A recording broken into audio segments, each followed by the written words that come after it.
आज मलाई एउटाले भालुङमा टाइटेनिङ छन् भनेर मलाई झुकाएर मलाई टाइटेनिङ हेरेर लयो। त्यहाँ लास्टमा दियो मलाई धोका।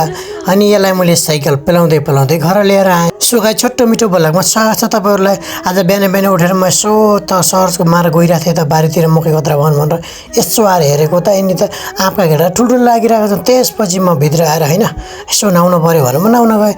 नुहाउन गएँ अन्त पहिला यसो हेर्नु त मेवा पाकेर लटरम्मै भइगयो कि अब यसको व्यवस्था हान्न पर्ने भयो भनेर प्लानिङ गर्दै आएँ। चाहिँ म आज चाहिँ घरमा एक्लै चाहिँ प्लानिङ पनि धेरै खासै गर्ने मन लागेन। त्यसपछि छोरा आयो पुठानो हातेलाई ल ढोक ठुल्ठुलो भयो चिरञ्जीवी भएछ भने त्यसपछि हामी गयौँ यसो बारीतिर यसो हेर्नु पऱ्यो बारीमा के छ भनेर हामी फेरि बाउ छोरा भएर गयौँ बारीतिर हेर्नको लागि चट्ट लाएर होइन। त्यसपछि यसले साइकल ल्याएको छ सर साइकलमा बसेर यसले भन्यो यहाँ त अङ्कल टाइटेनिङ छ भालुङमा जाम हेर्छ भन्यो। ल त जाम न भनेर मन्त्र घरमा गयो। अनि भाउजूले ल हामी त कहाँ टाइटेनिङ छन् अरे टाइटेनिङ हामी हेर्न आउँछौँ भनेर गयौँ सर हिँड्यौँ।